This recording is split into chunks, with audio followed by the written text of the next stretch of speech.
আসসালামু আলাইকুম। শাকিস কুকিং রেসিপিতে আপনাদের স্বাগতম। আজকে আমি আপনাদের সাথে শেয়ার করব এমন একটা রেসিপি যেটা ছোট থেকে বড় কম বেশি আমরা সবাই পছন্দ করি।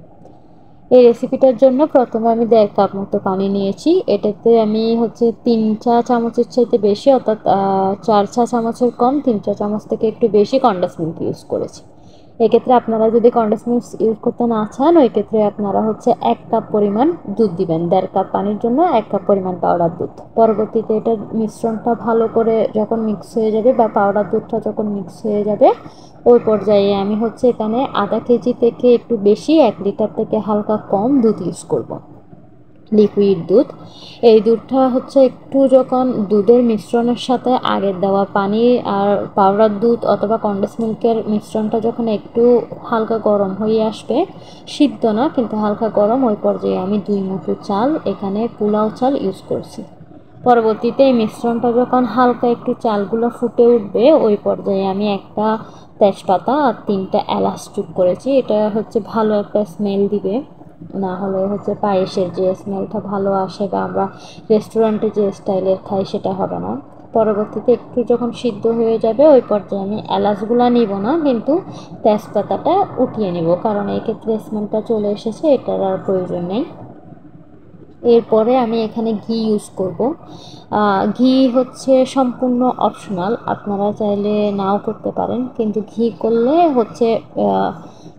পোলাও চাল আর ঘির ফ্লেভারটা যখন চলে আসে তখন রাজকীয়, পায়েসের মধ্যে রাজকীয় একটা স্বাদ আসে এবং সেটা খেতেও অনেক ভালো লাগে। সেজন্য আপনারা চাইলে ঘি ইউজ করতে পারেন, আবার না চাইলে নাও পারেন, যদি কারো ভালো না লাগে এক্ষেত্রে ইউজ নাও করতে পারেন। পরবর্তীতে এটা যখন উপর দিক দিয়ে একটা মানে মিশ্রণের একটা ঘনত্ব চলে আসবে, ওই পর্যায়ে আমি এখানে চিনি ইউজ করব। এখানে আগে থেকে বলে রাখি, প্রথমে যদি আপনি চিনি ইউজ করেন তখন কিন্তু মিশ্রণটা ঘনত্বটা আসতে দেরি করবে আর নিচের দিক দিয়ে অনেকটা পরিমাণ লেগে পুড়ে যাবে, সেই জন্য আপনি চিনি আগে ইউজ করবেন না। এখানে আমি আধা কাপ মতো চিনি ইউজ করছি, আর চিনিটা পরিমাণটা আপনার উপর, আপনি মিষ্টির স্বাদ কীরকম পছন্দ করেন পায়েসে ওই রকম।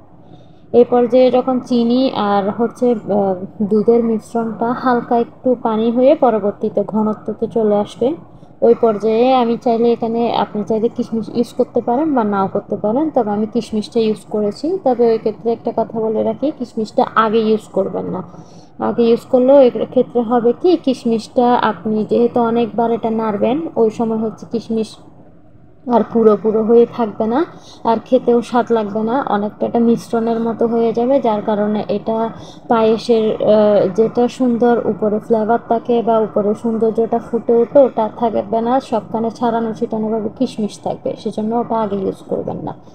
পরবর্তীতে কিছুক্ষণ থাকার পরে যখন একটা মিশ্রণটা ঘনত্ব চলে আসবে, ওই পর্যায়ে আপনি নামিয়ে ফেলতে পারেন বা তার আগেও ফেলতে পারেন। কেউ যদি একটু কম ঘনত্ব পছন্দ করে, ওই ক্ষেত্রে তার আগে নামিয়ে ফেলবেন। এখন পরিবেশনের পালা, আপনি কীরকম করে পরিবেশন করবেন। আমি এখানে দইয়ের কৌটা ছিল আমার আগে, ওখানে পরিবেশন করিয়ে রেখেছি। আপনারা চাইলে কোনো প্লেটে করেও পরিবেশন করতে পারেন, যার যেরকম পছন্দ, আর যেরকমভাবে আপনার পায়েসটা আপনি সৌন্দর্য তৈরি করতে পারেন। আর আমার এই রেসিপিটা যদি আপনাদের ভালো লেগে থাকে, তাহলে অবশ্যই লাইক, কমেন্ট অ্যান্ড শেয়ার করবেন। আসসালামু আলাইকুম।